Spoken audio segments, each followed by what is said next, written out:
En lit kod kuyo e gwenge bura e pacho kae. Thoe, hinyruok, masira mag apayo kwako miere matindo kod madongo ka koth mapek pod mino chwe pacho kae. Nyaka sani ji maromo 120 osewito ngimagi, kama thoth bende pok oyud ndachgi to koula ywayogi. En odiechieng' machielo ma jo Kenya bende koro hum to gipenjore ni kony kod resruok biro wuok kanye. Sirikal mamalo to gi mago mag counties pok onyiso ikruok makare kata bedo ni koth makama nene olandi chon kendo ne ong'ere ni biro chwe pacho kae. Kaka ulam medo ywayo ji, wuoth bende rochore Nyakurom Gajwang' bagni mar yepo mag skunde nyiso maler ni ikruok ne onge to kata sani chalo kagima sirikande duto onge kod rieko kata chenro mar reso oganda jo Kenya. Penjo maduong' en ni to ng'ama biro paro negi ni ngima jo Kenya nitiere lwetgi, en ang'o makoro biro miyo giwuogi e weche mana miwacho magiketie tim. Koth kod jokorko lwasi wacho ni kodhni biro medo chwe. Tarik nyaka seche ma koth biro chwe bende koro ng'ere. To kaka report makamae itiyo godo mondo ketie ngima jo Kenya kama ber kelo penjo mang'eny kod kiawa. Oimore Nyakurom Gajwang'.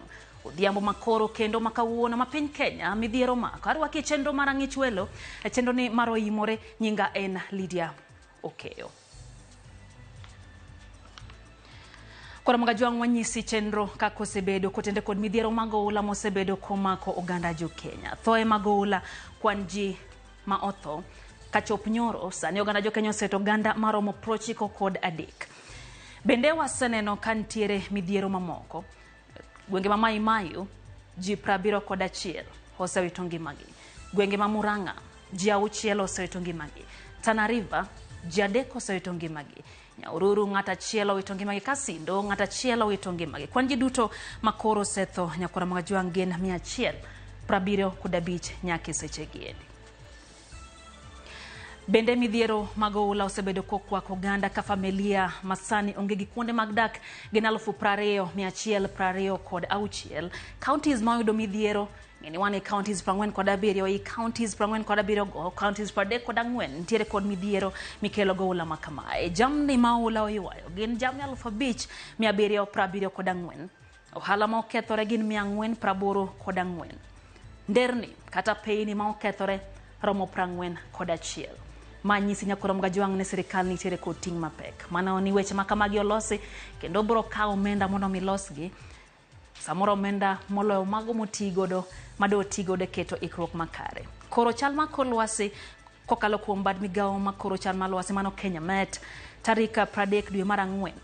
Tarik 20 kod tarik 30 dwe mar 4 igane nyaka tarik 6 dwe mar 5 gana 2024. Koth mapek pod igeno ni bro medo chwe pacho kae. Mane en tarik mochiw gi duol matimo chiwo chal mar kor lwasi. Bende giwacho ni gwenge ma koth dhi medo chwe oting'o Rift Valley kata Umar Kak, alwora ma Nam Lolwe kama oting'o gwenge go ma Kisii, gwenge go mag Siaya, gwenge ma Kisumu kachiel gi gwenge ma Homa Bay. Bende nitiere gwenge ma Busia, Migori, Nyamira, Nandi, Kakamega, Vihiga e kin gweng' mamoko. Magi gin duto Nyakurom Gajwang' gwenge ma bende koro nyiso gando bed motang' ka bende tend kor gwenge timo duto manyalo koriwore gi riwruoge ma bende chiwo kony morome ne gi konyo oganda. Nyakurom Gajwang' bende waiko ni weche mathoth wang'ie mago ma bende wamiyo peke chenro ni mar Oimore. Watu hapa Githioro walikuwa wameamka juu nduru yenye ilipigwa ilisikika na hawa. Kuna mtoto hapa chini ametolewa kama mwaka mmoja hivi na kengine hapo kametolewa kama miezi 9 hivi. Midhiero mar senyruok mar lowo ma okel gi oula e gwenge ma Mai Mahiu oweyo ka ji ma oheo 70 otho ka familia mathoth pod manyo wedegi. Nitie joma notho mamoko pok oyudi, moko oseyudi, moko tho e familia achiel. Gi nyithindo 3 mabe olalo ngimagi. Bende gikonya nikech aonge nyalo kaka nyadhi gologi e osiptal makelgi ka. Kwan ji ma owito ngimagi masira mar oula ma apoya manyomo more gwenge Masindo ochopo ji 4 ka pong' mar pi Nam Lolwe bende sando gwenge mamoko makaluo. Kagik sa 9 mar otieno, sa 8 mar otieno, sa 6 ma jokong'o lile makoro neno ka madho kong'e ba. Koka emi lande ni skul onge kenda chwanyora ma okomora. Ne na chied nade kod dangni bang' sirikal lando i chuny otieno ni tarigi yawo skunde ochor nyime gi juma achiel kaluwore gi koth mapek machwe e pacho ka.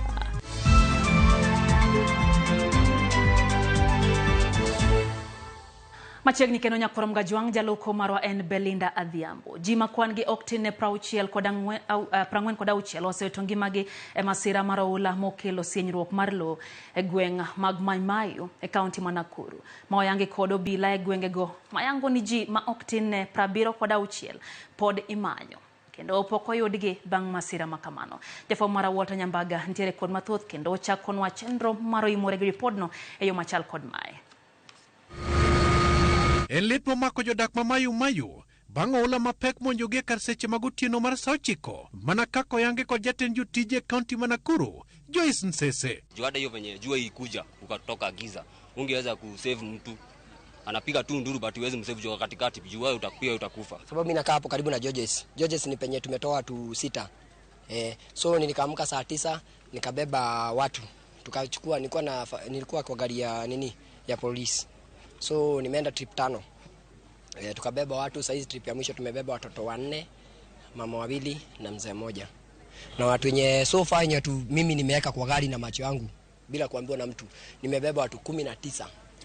19 watoto 7. Lepoto yangonia Omar Kijabe ne omomo kendo riwore kod aora magikone ne odonje miere kendo muko udi ng'ielo kite kendo weyo ka familia mar 26 pod manyo jogi mogwenyore kendo lal kaluoro nitiere ne kwan mag jomotho nyalo medore. Uko na asubuhi leo mapema sana kitu saa 9 hapo nipo maji ilitoka huko juu nikakuja ikiharibiki kila kitu, na hiyo maji ni damu ilipasuka kulingana na venye tunasikia, but pia tulikuwa tumesikia wakazi wa kwetu pia walikuwa wameuoniwa. Komanda mar obila ma Naivasha Stephen Kirui wacho ni menyo pod dhi nyime ka jok mo inyore moseyude ne ochwalo osiptende kaka Naivasha kanyakla kod Kijabe manyaka sani wachore ni osipong. Quite a number of people have been taken to the Naivasha sub-county hospital, while a good number are being treated at Maimayu level 4 hospital and also private facilities within this vicinity.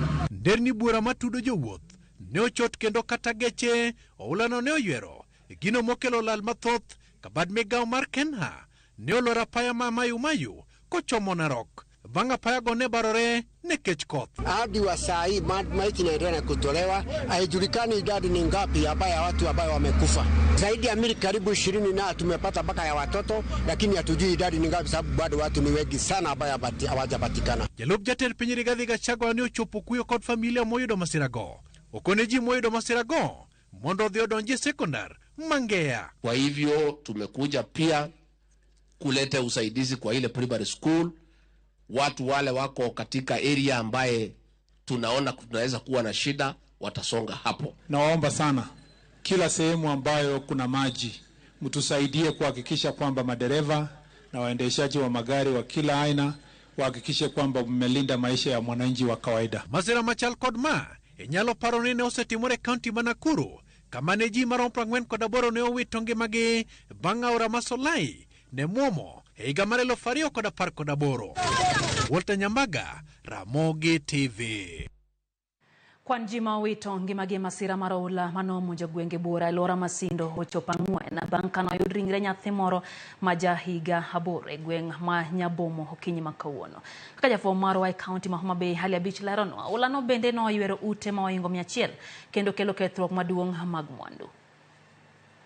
E gwenge mag Kisaku, Nyabomo kod gwenge mag Ot Kombuto, kite madongo kod yiende mane oula mane owuok e gode mag Wasi ong'ielo, oriere miere kod puothe mag jopiny, ranyisi maduong' mane pek mar oula okelo ne jopiny e gweng'ni. Koth mapek mane ochwe nyoro e gode moluoro gwengego eko ne omiyo oula mapek oyecho kor gwengego eko kendo kelo tho mar ji 4 kama oting'o nyithindo moko 3 mawuok e familia achiel, ka ringre 3 ne oyudi odhiambo manyoro kendo ringre nyathi ma nyako ma jagini 7 to jogweng' ne oyudo okinyi ma kawuono ka chenro dhi nyime mar kawo kwan jogo mano hinyore. The rain started pounding this area at around 9 o'clock in the morning.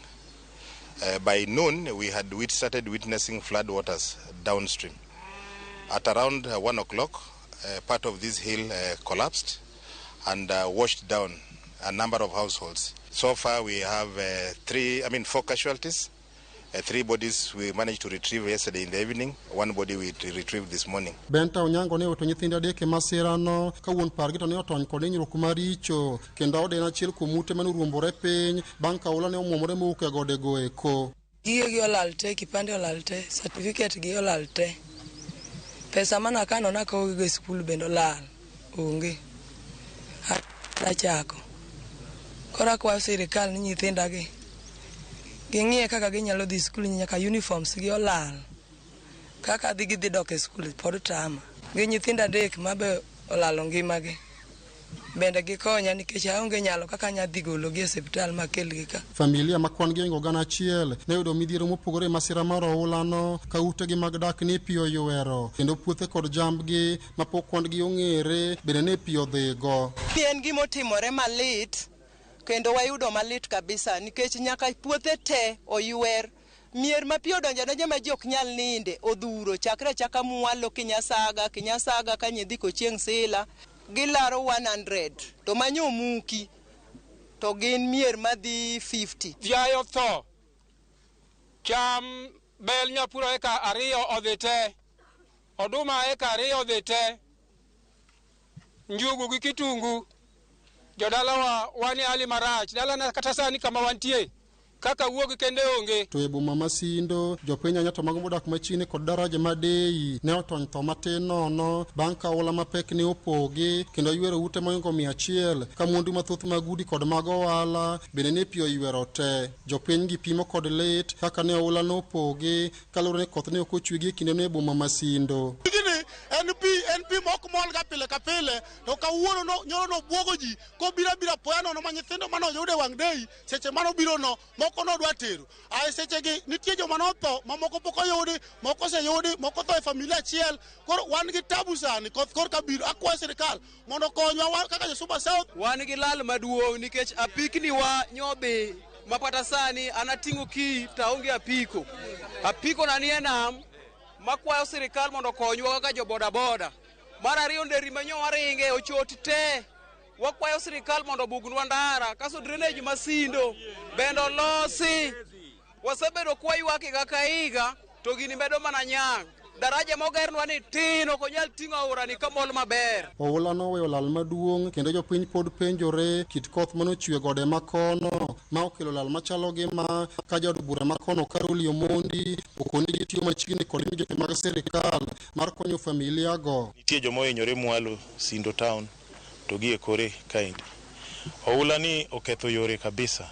Tagone sirikal maduong' malo erokamano kuom tich magisetimo. Ineno ka wan gi DCC ka wan gi jo NYS wan gi polise gisebiro kendo gineno kaka gikonyo ji. Giseoro ka mattresses 150 gik moko be ichako losi pesa bro biro gi sime mar Inua Jamicha mar konyo joma ohinyore. Jo Red Cross be na agone gi sime gimbe gisebiro nyo gibiro mana gotieno wagone gi erokamano. En masira mapek mokalo moyo lal kachiel kod tho e kor gwenge makoni ka kite manie toka gi gin mana kite moko manowuok e kor got masani koro kelo pek kod tho mag ji 4 e kor gwenge makoni. Famili gi kwayo migepe mag sirikal mondo yudonje kod kony mar chwalo kony mopogore ne jogo masani koro yudo lal kaluwore kod masira mar pi mapong' kendo muomore manomonjo kor gwenge makoni. Ali Beach, Ramogi TV, Homa Bay. Kwan ringre ji ma ogol ei pi bang' masira mar yie manyo onimo e gwenge mag Tana River ochopo 4 nyaka sani ringre ji mamoko 15 pod imanyo bang' midhiero makamano. Kaluwore gi masira no chenro mag wuodhe mag yie e kind Tana River gi Garissa ka jotelo mawuok e alworano bende oseyo kaka jopiny moko okawo mawethweth.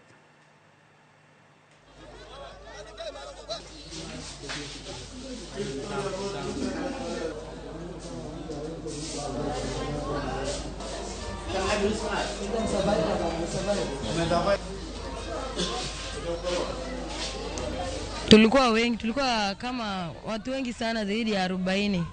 Sasa wakati tumefika pale hiyo mali barabara imekatika, nimesikia tu nini imetuangukia hivi. Sasa hapo boti ikatuangukia hivi ikatufunika. Sasa hapo ilikuwa wao ujiokoe kama uko na uwezo wa kuogelea. Mimi sijui kuogelea, nimemshikilia yule jamaa mmoja alikuwa ametoka Lamu na ile boti nikamshika mashati hivi, akaogelea, nikaenda nikashika lori. Ile lori imekwama pale katikati ya barabara. Tunaomba serikali tafadhali, wale watu ambao wamesink pale ndani ya maji, tunaomba mfanye hima muwaondoe pale, kwa sababu wengine ambao wamezama mahali pale walikuwa wanakuja Garissa for the first time, na walikuwa mwingine kama ako posted kwa shule fulani, kesho walikuwa wanaenda attachment. Mtu amezama pale, watu wa kwao hata hawatajua, lakini mfanye hima muondoe ile miili pale, so that watu wajue nani wao wanapatikana, nani hayuko. El Nino imekuja imeharibu barabara hii December. Wanasema contractor ako ground. Mpaka leo 4 months. Kama wangeweka maram haingetokea maafa leo hivi.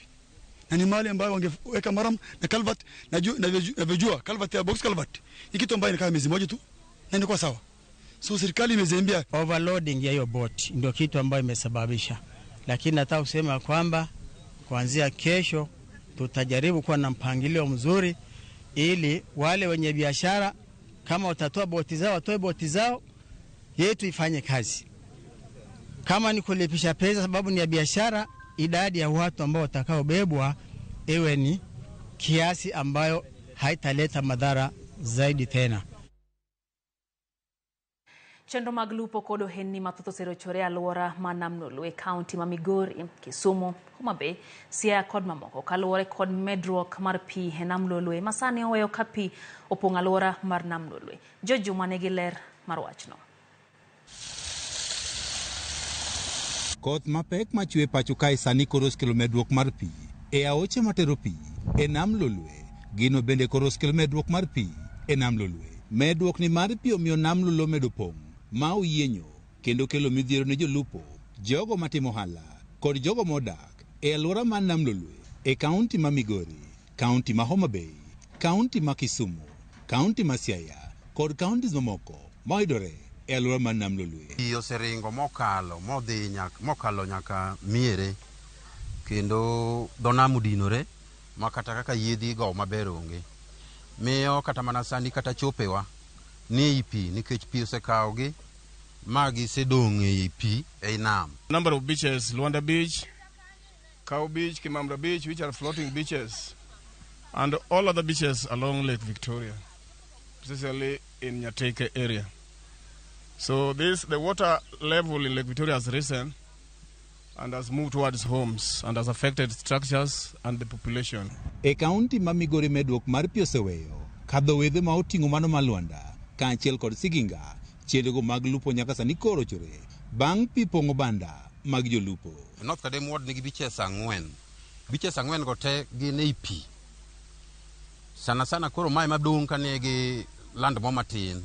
Mako giko dhiambo sa 10 kaka winjo chief osewacheno, wan ka gi over 100 people mabedo kae through business. Koro jogo te land ka beach bendo dinore. Jolupo osedare dho wedh makoro pi opong'ogi kendo sani gintiere kod pek e pimo rech kaachiel kod kata moyo omena e dho wedhego. Kata kaka waloko mine nwang'o mana kochung' kando kendo gidiera adeya ma mano be chik mar elth ok oyiego, kech nwang'o kaka marom kaka kama wachung'eni ji chiegni madhi 70 ni e iye. Medruok mar pi mar Nam Nolwe bende oweyo ka mwandu mathoth okethore ka chenro mag ohala mathoth e alworano bende rochore. The police affected in this area almost over 300 households, because as you can see, these are hotels and even business premises. They are all affected and people have moved. To nyithindo bende dhi ao sikul kata kaka koro wadwa chulo fees wakia nekech kae kama ngima wate nitie ka yidi go dhi nam kelo nwa rech e ka wayudo gima wanyalo loko mamiyo wanyalo bedo gi konyruok kata kaka wanyalo konyore udi kata kaka wanyalo pidho nyithindo. Ma ok kinde mokwongo medruok mar pi mar Nam Nolwe kelo midhiero alwora mare, ka jolony wacho ni thoth lowo mayudore alwora mar Nam Nolwe masani pi opong'o ne gin mago mane odong' thuolo mana bang' ka pi Nam Nolwe ne odok matin. George Juma, Ramogi TV, Migori. Koth mamedo chwe pacho ka medo kelo midhiere gwenge mopogore opogore kai kaunti ma Murang'a ji auchiel owito ngimagi bang' lowo osienyore kuomgi. Kodhno bende orocho yore mag wuoth e apaya ma Kitale kadhi Lodwar ka jodak e kar dak Marunda bende ywak kaluwore kod oula ma omonjo kar dagno mar Nyadhi. Choj batimiwa kaka oula osekelo midhiero e moko kuom gwenge ma pacho kae. E kinde ma midhiero mar koth medo kelo achiedh nade gwenge mopogore opogore pacho ka. E kaunti ma Murang'a jopiny ywago ji auchiel manotho bang' lowo moyengni sianyore gi yien kendo banjo ot mane gintie. Jana usiku kama saa 6 nilikutwa na kijana moja wa familia akaniambia wazazi wake wameagukiwa na mchanga na miti niende niwasaidie. Na bila shaka nikaenda na nikawasaidia, tukakuta vijana wengi, tukawaokoa penye walikuwa wamelaliwa na miti na matope. Tukawachukua tukawapeleka kwa hospitali. Kwa bahati mbaya wakaaga kabla tufike kwa hospitali. Kama chielo yore mag wuoth sani koro ng'ikore apaya maduong' mowuok Kitale kadhi Lodwar nyaka South Sudan bang' oula kelo ngoka maduong' e chuny apayano kendo poge gi diere maonge nyamburko manyalo kalo ka joma tiyo kod apayano hum kaluwore kod rochruok mar wuoth. Hii barabara ndiye inaenda paka Sudan. Inabeba gari zote za kwenda Turkana, Kakuma, Lodwar paka Sudan. Sasa itakuwa hakuna vile jinsi tutakuwa tumesaidika. Na tu kujua kama inaweza kuwa vile imekuwa hivi. Na hata zaidi nimestuka vile nimeona hivi, sioni kama haitaundika hivi karibuni. Sioni kama kuna nafasi ya magari kama kutoka Lodwar kuelekea Kitale kama itaendelea. Kata obedo ni nogongero ni gimo Polo Kial. Koth masani okodeo kata wang' jopesa kai kar dak mar Nyadhi Marunda. Pio luchore dhorange migo Kiful kendo mani kod jorit ma ocho donjo nyaka udi mag Nyadhi. Jodak kani kod achiedh nade ka kata mana yore mane nyamburko suore gi sunga sani pio imo ka nyamburko bende pio wiyo kendo modho pigi ume ranyisi mar kaka pio kelo midhiero e moko kuom udi mag Nyadhi mantie Runda. Tingni mag komeko maum gi boyo ma itiyo kod chuodho bende pio bembo kendo gigo chong gi piny ei pi ma koro chalo yawo kaluro nitie ni poni okokao kang' mapiyo kata mana oinga ma ochielo udi mag Nyadhi nyalo lwar kendo medo lal ne oganda go mosebedo ka odak kod Nyadhi kendo mawinjo mana midhiero mathoth mana kaka gweno winja aora. Jodak maka kata kamano sayo tend kaunti ma Nairobi magikoni ne okotimo nonro malong'o e kinde mar temo baro oula ma omonjogi kendo koro gidwaro ni mondo many kaka inyalo konyo ma pi opong'o utegi. You don't come on private land and do this kind of thing. You should first find out, do your due diligence and find out the history why this happened. Why is it happening? I just should bring back the trucks and refill all this soil. And these people who are flooded, they should be given shelter. Giwacho ni kanyo manitiyogo kod japiny Girik moro manodak kanyo kaka yawo mar pi manokuoyo godo pi e puothene mag msabibu ne oduogo pogi ka okolo chike bang' kaunti chiwo lesen ma okotimo nonro. The Greek who was here, from what I have got, it used to be a dam where he used to pump water for the irrigation of his coffee and strawberries. It is the person who subdivided who went to settle, got the subdivision permit without following the due process. Kaluwore kod kit midhiero ma ikelo kod koth moseneno kendo jopiny bende osebed kikwayo mondo obed motang'. Jotelo kod piny owacho bende nyisi mondo oket okenge mag geng'o midhiero mag koth manyalo nyoro jopiny. George Bati, Ramogi TV.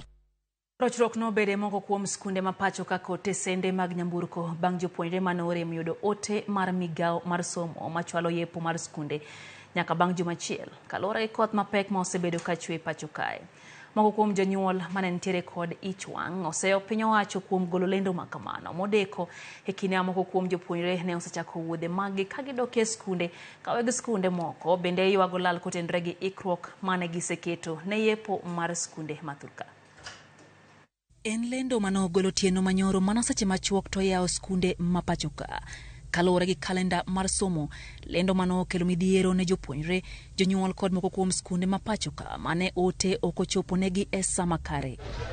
Jatend migao mar somo Ezekiel Mashoku nochiwo ote mayango ni skunde biro yawo bang' juma achiel ne tam mar 2 ma en tarik 6 dwe mar 5 kaluwore gi koth mapek ma osebedo ka kelo midhiero e pachoka. Report makamano no kelo kikruok e tesende mag nyamburko bang' jopuonjre mano osechopo wuoth nochuno mondo mi gidog pacho ka weg matatu moko machuny gi ng'won ne duoko ne jopuonjre ga omenda mag wuoth Kamoko kuom kembe mag nyamburko kod geche reru omiyo jopuonjre thuolo mar tiyo gi otiko mag kinde mabiro. Nitie nyithindo manoa pinje mabocho ma samoro gin nyithindo thindo mosechopo machiegni gi skundegi, to waneno ka arita margi ok wang'e ni lwet ng'a, nikech nyathi machal kamae janyuol no ok nyal samoro kama janyuol ok nyal chako oro pesa monyalo dhi manyo kama odwa ninde. Chuno wan weg matatu kata weg geche mondo mi kaka biro kole no nyaka in mijage go simu ne janyuol ne omi namba igo simu ne janyuol nikech nyithindo go puoth gi simu.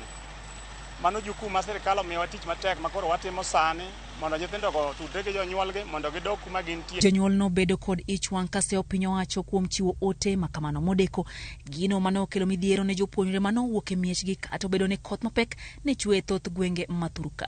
Minister mar Education be nowacho wach achiel ni skul idhi yaw ka gik saa 9 mar otieno, saa 8 mar otieno, saa 6 ma jokong'o lile makoro neno ka madho kong'e ba koka emilande ni skul onge. Wakwayo sirikal ka nitie kama unyalo bede piny chon mukony jonyuol muwach wach achiel mok ng'ane owacho ma ng'ane owacho ma 7 mar otieno ng'ama chielo wacho ma sirikal utimonwa marach. Ka skul nowach ni yaw to ilando saa 6 otieno ni skul ok yaw. Ka wasekawo nyithindo mwatero skul koro wakwamo kaka watimo onge, nyithindo bende okwamo kaka duog koro tek. Ten riwruoge jopuonj Kupet kod Nat bende osejatend migawo mar somo Ezekiel Mashogu kuom golo modeko milome mar choro nyime yepo mag skunde. Gikoni deko golo lendo no omiyo jonyuol lal ka koro gidwa ni piny owacho oduok ne jonyuol omenda mane gisetiyo godo keto kenge mag neno ne nyithindgi ochopi skunde. You know, we have students traveling from all corners of the Republic of Kenya, and you are just coming very early in the morning to say you have really postponed the opening of schools. That is very wrong. If it is possible, the government of Kenya could even reimburse those students who have already traveled on the way their money. Yes. E kar chung'od bura ma Limuru nochuno skunde moko pogo chiemo mane gisetedo ne oganda ma ochano kod mago mane piyo riembe miechgi bang' ka osegol lendo machwalo yepo mag skunde e Thurka. We had planned to cook for 10,650 kids. We delivered the food to vulnerable families that are located within the slums of Geshagi and Misri. Tumefurahia juu hawakutupa chakula na vile nchi yetu iko na ukame mwingi juu hata kuna watu wengine wanalala njaa. Kata obedo ni sirikal osechiwo milome mar choro nyime tarigi yepo, jachiwo wach lo piny owacho Isaac Moura ojiwo jotend skunde mondo omi okaw ting' mar rito nyithindo madibed ni ne osechopo e skunde kendo madok margi pacho ok nyal bedo paro makare. We are calling upon the head teachers to be cautious about it, such that if they've already arrived at the destination and going back will make them to be to face the risk of flooding. Again, the principal should make the best decision for the best interest of that student or that child. Podo ko yangore ka skunde mapacho ka ibiro yaw bang' juma achiel kotenda gi chendo manyien mochiw gi migawo mar somo e kinde maduol makoro chal makolwase bende koro wacho ni koth mapek pod biro mana medo chwe e pacho ka e kinde mabiro. Lydia Oke, Ramogi TV, Nairobi.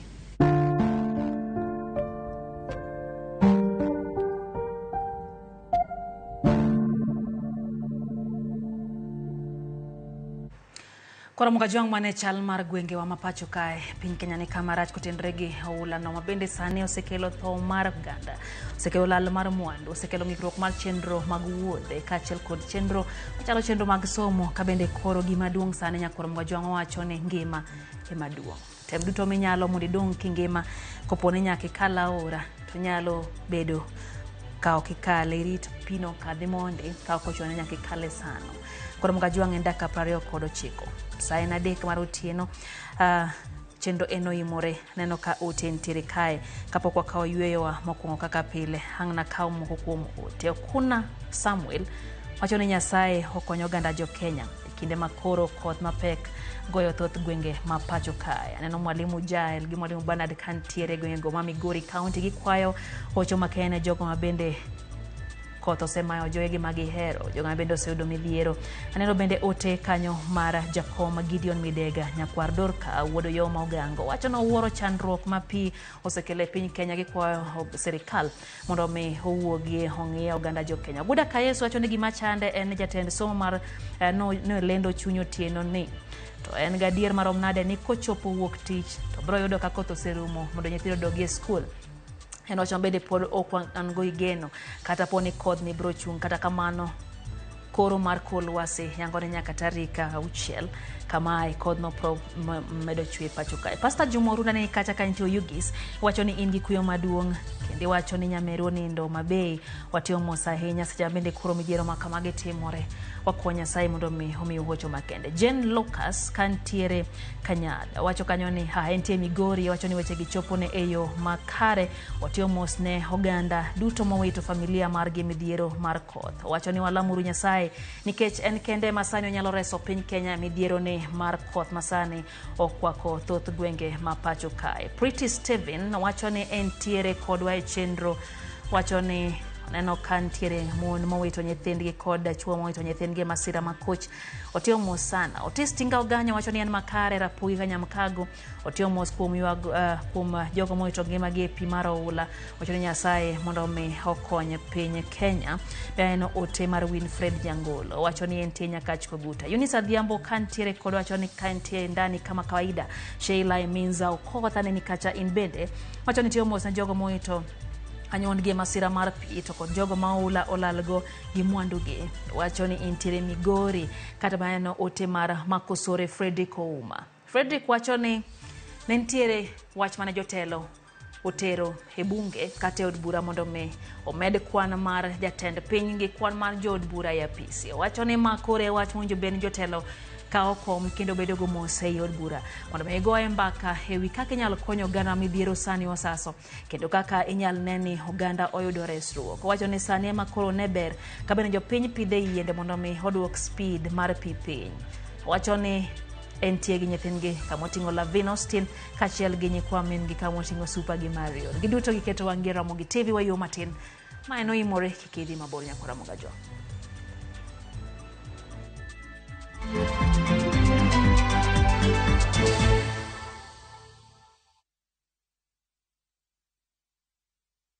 Are you ready to turn your Skizzer-tunes into cash? Dial *487 *3#. Choose your favorite Skizzer-tune, confirm, and enter to win big. 50k daily, 100k monthly, and the grand draw of 1 million Kenya shillings. Each time you download Skizzer-tune, you support our local talent as you increase your chances of winning big.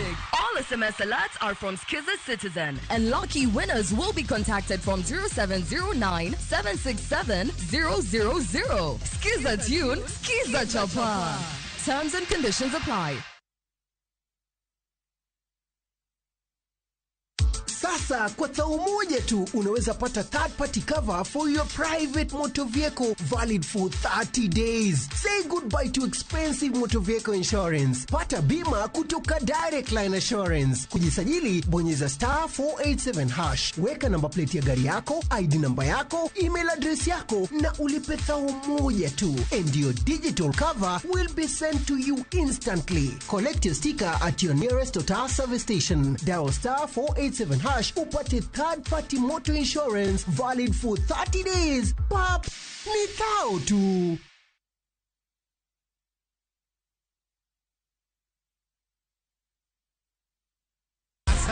Win big in seconds. Shabiki nikajaribu mara ya kwanza nikaeka shilingi 100, kaliwa hiyo 100, nikasema nikakufa moyo. Hii mara ya 4 nikaeka shilingi 100, kaona napanda yapanda ikafika 500,000. Nikamusisha msichana wangu mkubwa, akaniambia dadi toa hiyo usiache, toa. Nikasema wacha tu niendelee tu kucheza, ndio ikafika 1.4. Nimefurahi, yani hata nimeona ni Mungu tu. Kuna mahali nilikuwa nimeshikika ma school fees hivi, alafu na mjengo wangu kidogo ambao nilikuwa nimeuanza na vieta ni iko sawa kabisa. Kochonjo. Avieti ya Shabiki.com inakupa the biggest multiplier in Kenya. Shinda up to 50,000 times your stake. Yani ukiweka stake ya 100 bob, ndege ipeperuke, unashinda 5 million within seconds. Not for persons under the age of 18. Shabiki.com is authorized and regulated by BCLB license number 359. Kila mtoto ana ndoto ya mustakabali mzuri, lakini je, ulijua kuwa zaidi ya watoto 130,000 wenye vipaji na uhitaji wanakosa fursa ya elimu ya sekondari nchini Kenya? Baraza la Makanisa la Kenya, NCCK na Saidika wameungana kwa jitihada za kubadilisha hali hii. Ungana nasi kusaidia watoto hawa kupitia elimu ya sekondari kwa kuchangia tu shilingi 1 senti 50 kila siku kutoka kwenye muda wako wa maongezi kwa kutuma ujumbe wa maandishi wenye elimu kwa 29888. Mchango wako mdogo unaweza kuwa na athari kubwa. Pamoja tuwape watoto nafasi ya elimu. Tuma elimu kwa 29888 sasa. Imewezeshwa na NCCK na Saidika.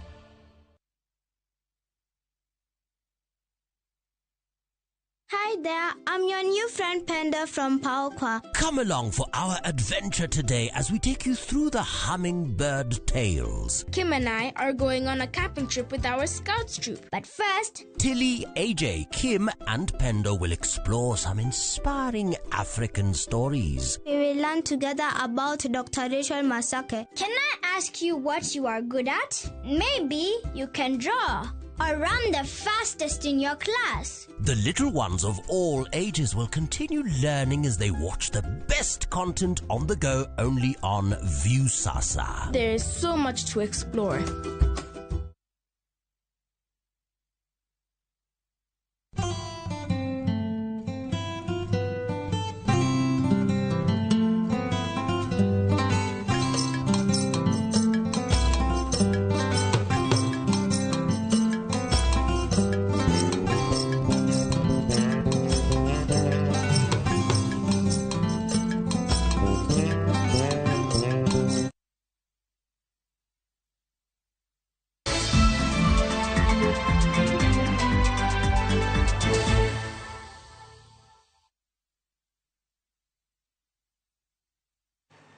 Machiegni nyakora mgajwang jabich owito ngimagi ka mwaka bich oyudo hinyruok e monj mag maunde gwenge ma Elwak mayudre kaunti ma Mandera. Kalore kod jatend migawo mar weche arita Kithure Kindiki, Mirutu Muthedhi kod jonjore ne oket kuom ngamia mano muoch ondamo 100 kowuok e boma ma Mandera. Omedo ni monj ma kamano bende notimore machiegni gi Tesendo Obila. Obila dhi nyime gi nonro.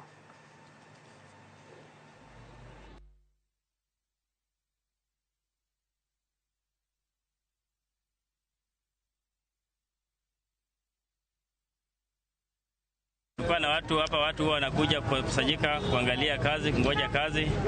Sasa katika ile harakati ya usubuhi tumesikia mlipuko kubwa. Kapiga watu, wataka kufa, wengine kaumia, watu wengi sana wameumia.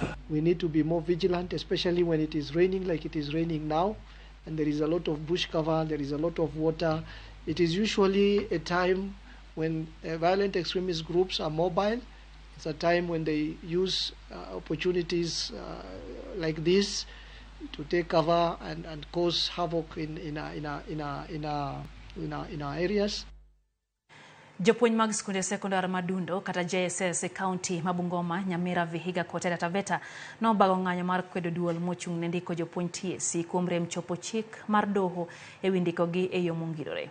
E kaunti ma Nyamira, ng'anyo no chakore gwenge matente e nyaka apise mag TSC e kaunti no ka giywak ne osara mar omenda mar 10,000 dwe ka dwe tin kendo okrom dwachgi magi mapile ka pile. Jopuonj go omiyo sirikal thuolo mar juma achiel mar timo dwachgi.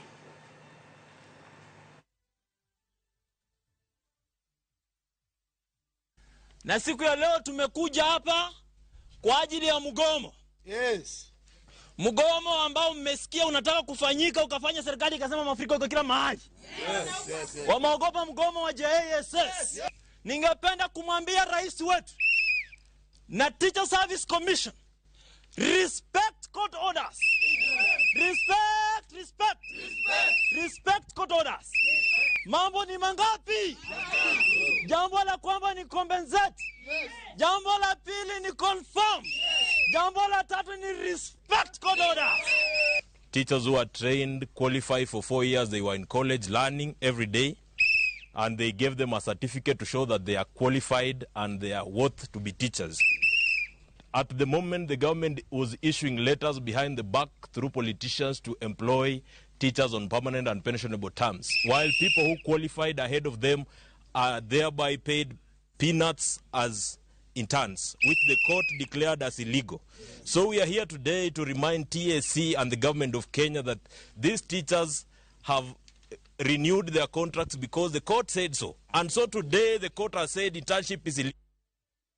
Diambo maro odiochieng' manyoro Jumapil, picha mar wang' dede nyoma kachije mokabirio kakwalo kong'o mabeche romo siling 100,000 e kar ohala mar Two Rivers Mall. Nyaka sani nonro dhi nyime mar neno ni jogo ma ichich godo omaki. Jafwamb marwa Eric Ounda miwa mathoth.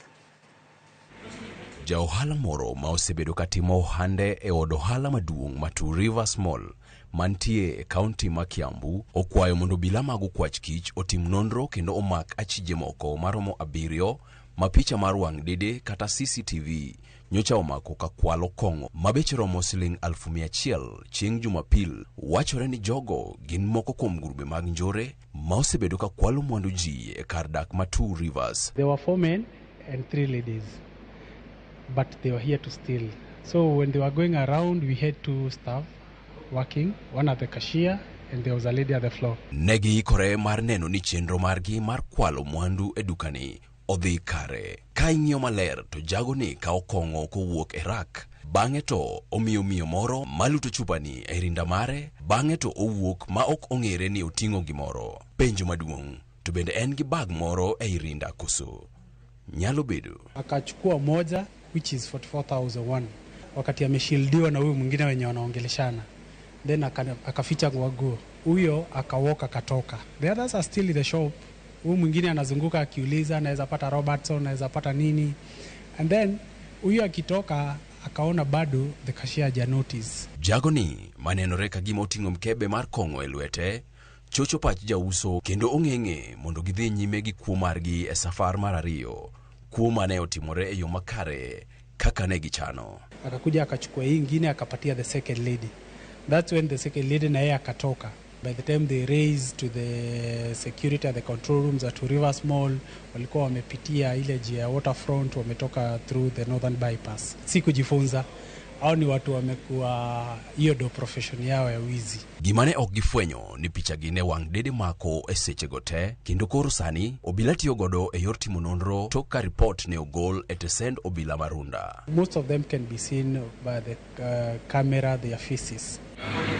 Ma okikuo mokwongo e yo machal gi mae, ka koro nenore ka gima en pek maduong' ne obila timo nonro kendo mako jokuoge. Eric Ounda, Ramogi TV. Miyo maja higni 67 ma en Chiliel ma ode yande wang' heyo magalagala e gweng' ma Calcada Uradi sublocation Alego Usonga oyudo resruok bang' ka riwruok mar Raymond Omolo Foundation gero ne ot manyien. Apisas mag riwruogno kotelne gi Victor Oyugi nopuoyo okang' ma gikawo mar gedo ne mama Ann Adhiambo Okwako ma bende korka kore onyiso mor mare. E kinde limbe gweng'go apisa mag Ray Omolo Foundation bende nochiwo ndiga moyiedhi kata wheelchair ne miyo moro ma Chiliel mantiere kod ng'ol.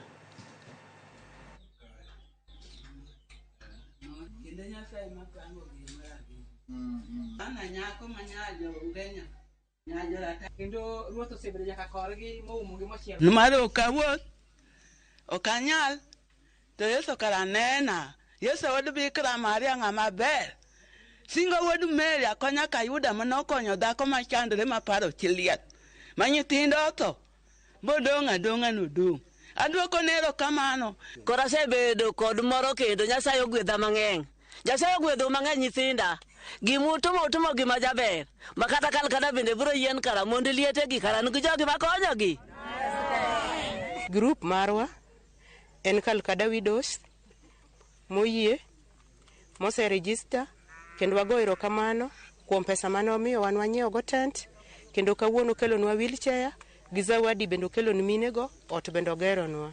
Wago erokamano ahinya pa achiel gi tima ayo biro Nyasaye mondo gwedhu.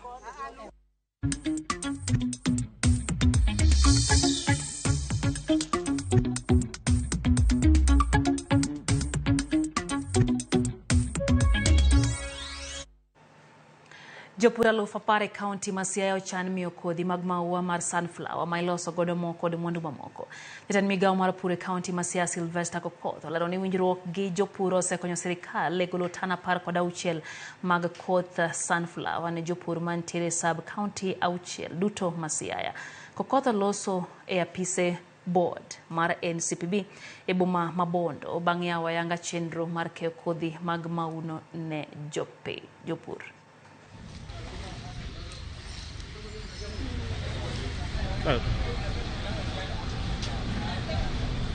Dwaro mar Kenya onego bed ni tiyo kod mafuta metric tons 900,000, lakini mafuta mar tedo mawa produce e Kenya ka en 80,000 kende. Nyiso ni mano wewa kod deficit mafuta mar tedo manyaka wagole pinje maoko 820,000. Koro sirikal mar Nyalore administration mar James Orengo ni kotudre kod sirikal mamalo noneno ni mondo wa reduce pesa mwa ketho kwa import go edible oils go gin gik ma samoro raw materials mitiyogo mondo losgi wanyalo pidho. Ni sunflower no wabotimo ne processing Siaya waka to wagolo mafuta mar tedo mar sunflower no Siaya waka to sunflower seed cake modong kaka by product mowuok kanyo bende watiyo go Siaya waka mondo wami gwen wami dhok kendo wami gik pith kaka rech bende chiemo kowuok kuom mano.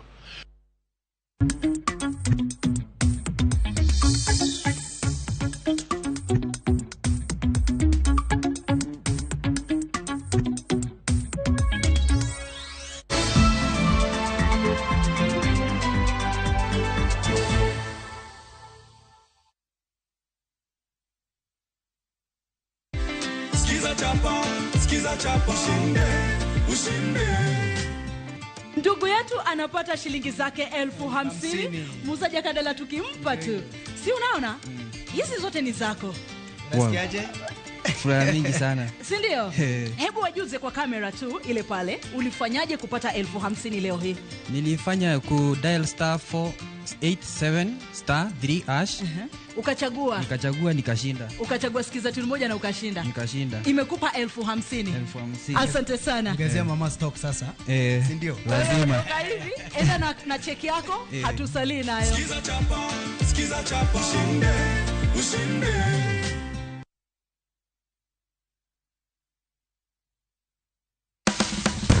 Tudrikodwa kawayango kit chiemo mopogore opogore. Mawuok e pinje maoko koda mago ma iloso pacho ka. En gi ring'o mang'eny to kosetuo kama ma inyalo kano ndalo mang'eny. Mamiyo lep chwadore kendo ni kod ndhadhu mopoto. Puonj maling'ling ma itiyo godo e loso chiemo ka in bende ipuonjori kaka inyalo loso mana e jikondi kanyo. Wakolo matut sigana mantie chiemo ka chiemo. Kawaromo kod jotedo mamiyo ndhadhu bedo gi ngima. Ma rech minyalo chamo ka numu. Ok ochuno ni tede. Ikri mar puonjori tedo chiemo moa e pinje mopogore. Othonje ka othonje. Tedo gi chiemo. Tich adek, saa 2 okinyi. Mana e Ramogi TV.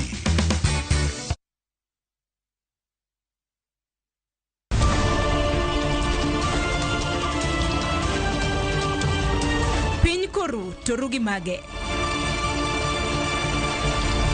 Weche manyien. To chuny mbaka en nyiero, ywak kod muodo lak. Matwak kod duond jopiny. Nyakora Mugia jong machiegni neno weche manyien. Ma en rupiny kod mbaka oromo. Ramogi TV.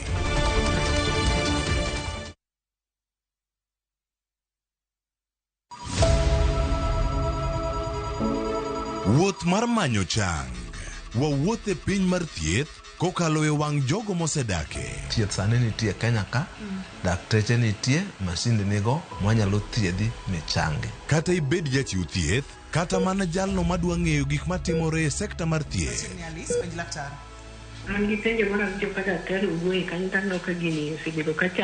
Wakolo pach jolony ka wayudo sigana tok kode marochere. Waweuru keto reputation mbele ne ngima mar ng'ato. Ng'eyo matut e weche mag thieth chako gi goyo mbaka. Advice jowani ne uru penj laktar mondo ing'e kuma inyalo konyorie kapok iyumba. Penj laktar.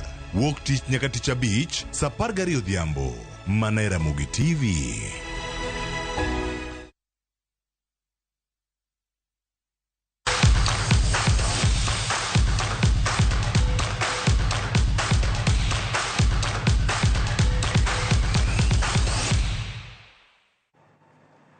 Machiegni paw tuke klab mar Police FC biro rakore gi klab mar FC Leopards e nus finals mag tuke FKF Cup ka jobengi ma KCB biro chwero luya gi klab mar Kariobangi Sharks. James Opondo miyowa ler mathoth kaka klepegi nong'ado tiko odira mokalo. Elab Madadora Stadium, klab mar FC Leopards nolo klab matuge liga mar division mokwongo mar Compel FC gonde 3-1 tuke mag FKF Cup. Leopards mane oketo chien goch mane omigi gi klab mar Gor Mahia tuke mag lig maduong' nigi geno mar kawo okombe no. Kata kamano gibiro rakore gi klab mar Police FC. Police mitayo gi Salim Babu nong'ado tiko mar nus finals bang' loyo klab mar Sofapaka gonde 4-0 chieng' ngeso. First I'm thinking about semi-finals, so first you need to win semi-final, then you can think about final. Two good teams. Police is doing amazing job. The coach is doing amazing job. The management of Police, so compliments to them. So it will be a great game for all country. Not forgetting about the KCB and Sharks, but I think that this Police and AFC Leopards will be big one. Tuko plan poa, ukiangalia mazoezi pia tumefanya, imekuwa mazoezi ya juu pia, watu wamekuwa na morale kwa sababu tumesema hii cup, at least tukipata hii cup ndio ni shortcut ya Continental, so kila mtu anajitolelea, na so tunafikiri game pia imekuwa mzuri kulingana vile tumeprepare kuanzia tunaanza Monday mpaka leo. So imekuwa game mzuri sana. Nus finals machielo klab mar KCB biro rakore gi klab mar Kariobangi Sharks. Sharks nolo klab mar SS Asada matuge liga mar National Super League gola 1-0 golno mane ologi jatugo John Mark Makwata. KCB kumachielo ng'ado tiko bang' loyo jolocha mokalo Kakamega Homeboys gola 1-0. Kuangazia KCB sasa, majirani, mazoezini, tunacheza nao waswa mechi ya liga ambayo inakuja wiki ijayo. Ni nusu finali. Atakayekuwa na uzito zaidi kwenye akili ndiye ataibuka mshindi. Atakayekuwa maybe na maelekezo ambayo ameelezwa kwa mazoezi, atakayetilia maanani, atakayefanya makosa kidogo ndiye ataibuka mshindi. Kitu maana ni wajue kwamba hii ni mojawapo ya njia mwafaka ya kucheza hizi mechi za bara Afrika. Bang' tielo mag quarter finals mag tuke FKF Cup rumo liga madung' mar adhula biro duogo kanyaka sani klab mar Gor Mahia pod omako thuolo mokwongo e chung' mar timbe points 9 mbele klab mar Police FC. James Opondo, Ramogi TV, Nairobi.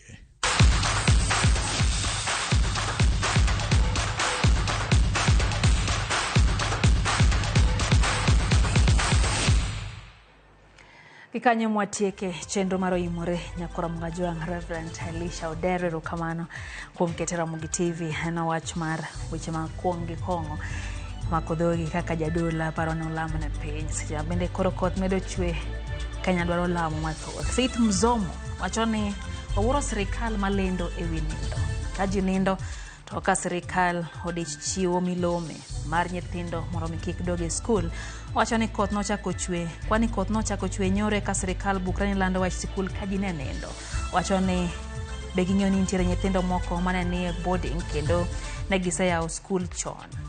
Mano en japuonje Faith Mzomo. Mopom jopuonje bende noyudo ich wang' kama oting'o mwalimu Faith wagoyo mos. Morris Osambo kantie Kabondo Kasipul neni kanyo wacho ni intie kodwa kia Homabay County in Narok.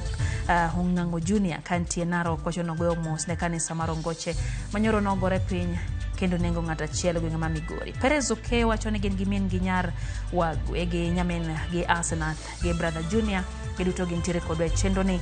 Neno bende Guru kantie Nyeri Mukurweini wacho ni entie kodwa en bende. Aroji Chogo wacho ni Eric Ounda enowadgi omora ahinya gi report mano ochiw kod Eric Ounda kotenre kod menyo wechego mabiro timore e kind ogandawa kama oting'o kuo mano menyore kendo sani koro wacho ni en gino mabende koro keto jomoko beda kicha kotenre gi weche ma kamago. Neno bende ote kanyo moora kod Alfred wacho ni entie kodwa chenro kendo mora ahinya gi chenro mar imo Greti Awuor Nyaradega wacho ni koth machwe ni to tek jowadwa kata sirikal ok nyal konyo ji entie Migori town. Neno bende Benta Charles wacho ni entie Karen wacho ni kata El Nino nochwe tok nonego ji kamae ma koro ingo kata El Nino oteo mos ne jogo makoth okelo negi midhiero. Venvoli Dowell wacho ni koth ng'eny oganda obed motang' kendo goyo mos ne jogo moyudo chandruok. Makakumu Junior wacho ni entie Kinindo Kasgunga wacho ni Mbita government okonego otim gik moko machal kagima opoyo gere kaka sirikal loko yepo mar skul kogwen koro nyithindo midwa ni obedie skul go gidhi chamang'o kata nyithindo go be wacho ni nosenindo samani chiwo ote makamano.